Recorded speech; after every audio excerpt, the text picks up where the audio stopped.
incumbent upon Rasulullah SAWW to explain that. It would be incumbent upon the holy Imams alayhim to explain that. Why? Why? Because first of all, they're respectable, honorable people. And a respectable, honorable people cannot tolerate that haram marriages are carried out in his family, in his clan, in his tribe. His cousins are marrying whom? His cousins are marrying people they should not get married. So, the very fact that there has Imams alayhim have explained who you're allowed to marry and whom you should marry your daughters to. But they have not explained, and there's no mention that non-sayyids are not kufu for sayyidas. They have never explained that non-sayyids are not proper suitors for sayyida ladies. That itself, considering the fact that the number of sayyidas were tremendous in the time of the holy Imams alayhim as-salatu wasalam, because if you consider the multiplication of the number of the clan of Amir al-Mu'mineen alayhi salatu wasalam that exponentially grew in each generation, you'd understand what I'm talking about. So there is no prohibition, but there are prohibitions that you cannot marry your daughter off to a person who drinks alcohol, who drinks wine. You cannot marry your daughter off to a person who is not Shia, but there is no prohibition on the question at hand for a sayyida to marry a non-sayyid. Not in terms of them not being kufu, and not in prohibition in any manner. Why they didn't prohibit this? Why there is not a clear prohibition? And they should, if there were a hurma, if there was indeed a prohibition in Islam that such marriages is null or void or discouraged, permissible but discouraged, let's say that, there would be some hadith, but there's nothing at all. Consider this hadith. Al-kufu an yakuna afifan wa indahu yasar. Al-kufu an yakuna afifan wa indahu yasar. It's important for a person to be an appropriate mate for your daughter, that he should be sexually decent person, a sexually pure person, a person who is not a sexual pervert. And yakuna afifan, you should be clean sexually. Sexual activities in life should be described as with iffa, with chastity. You should be a clean person. وَأَنْ يَكُونَ عِنْدَهُ يَسَارٌ, and that he should be able to afford. If he is marrying your daughter, he should be able to afford to support her. So these are the criteria that Ahlul Bayt alayhim salam have explained. First and foremost, that has been emphasized time and again in different hadith is what? Is deen, akhlaq, and then integrity and honesty, and then iffa, sexual chastity, and then to be able to support his family, his wife. Consider this hadith. Abu Abdullah alayhi salam, al-Imam as-Sadiq alayhi salam says, "Man zawwaja karimatahu min sharib al-khamr faqad qati'a rahimaha." If you marry off your daughter from a person who drinks wine, who consumes alcohol, you have severed your blood relation with her. You have abused her. You have disrespected her blood relation to you. Qat'a rahim. Qat'a rahim. Rahim means blood relation. The bondage of kinship. The bondage of kinship. That is rahim. Blood relation. Qat'a means to sever. So, if you marry off your daughter to a person who drinks wine, you have disowned your daughter. You have severed that relationship that exists between you as a father and her as a daughter. You have severed that relation. So clearly, you must not marry off your daughter to someone who drinks wine. And marrying off to a person who is not Shia. إِنَّ لِمْرَأَتِي أُخْتًا عَارِفَةً. على رأينا وليس على رأينا بالبصرة إلا قليل فأزوجها ممن لا يرى رأيها. Fudayl ibn Yasar says, I said to Imam Sadiq alayhi salam, we live in Basra. There are no Shia there. My wife is Shia, I am Shia, and my sister-in-law. Yeah, in other words, my wife's sister. She is a Shia, a very good sister, a very good mu'minah sister. But there is no other Shia man in Basra. Is it possible, is it permissible that I let her marry someone who is not Shia? The Imam alayhi salatu wasalam said, La wala ni'ma wala karama. No, don't do that. Never do that. And there's no respect for such individuals who are not Shia. Do not marry off your daughter to them. Allah says, فَلَا تَرْجِعُوهُنَّ إِلَى الْكُفَّارِ لَا هُنَّ حِلٌّ لَهُمْ وَلَا هُمْ يَحِلُّونَ لَهُنْ. Do not, Allah says in Quran, do not return your daughters, your women, to the kuffar. They are not permissible for each other. So, Ahlul Bayt alayhim as-salam have said that you may not marry off your daughter to a person who is not Shia, who does not believe in the Imamah of Ahlul Bayt alayhim as-salam. Do not marry your daughter to people who do not have deen, do not have taqwa. But where they say that a person who doesn't happen to be sayyed, he is not a kufu for a sayyida woman.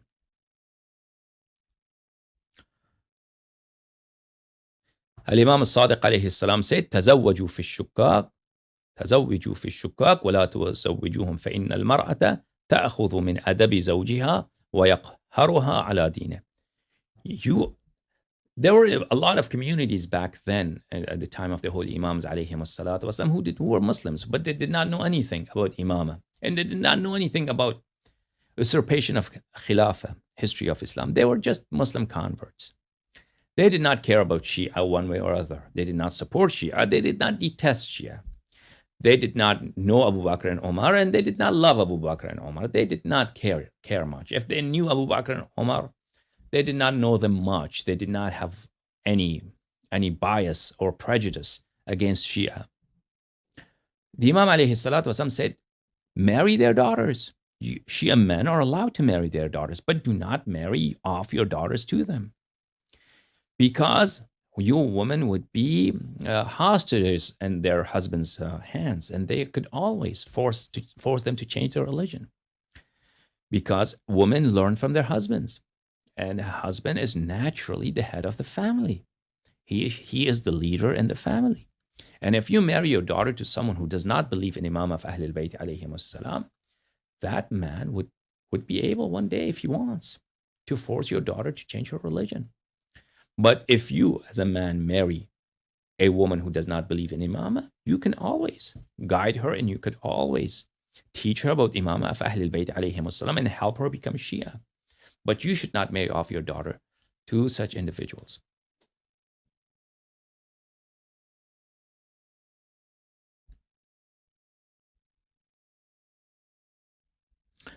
Another quite important matter that proves to us that Ahlul Bayt alayhim as-salatu wasalam regard non-sayyids worthy of marrying sayyida woman is the following hadith in Kitab al-Nikah, volume number 5, page number 345 of Al-Furu' min al-Kafi. Hadith number 5. And inshallah tabaraka wa ta'ala, we'll talk about this hadith in detail in a future lecture. When we are discussing the question of sadaqah. Sadaqah is not permissible for sayyids. Therefore, it's argued that their daughters cannot marry non-sayyids.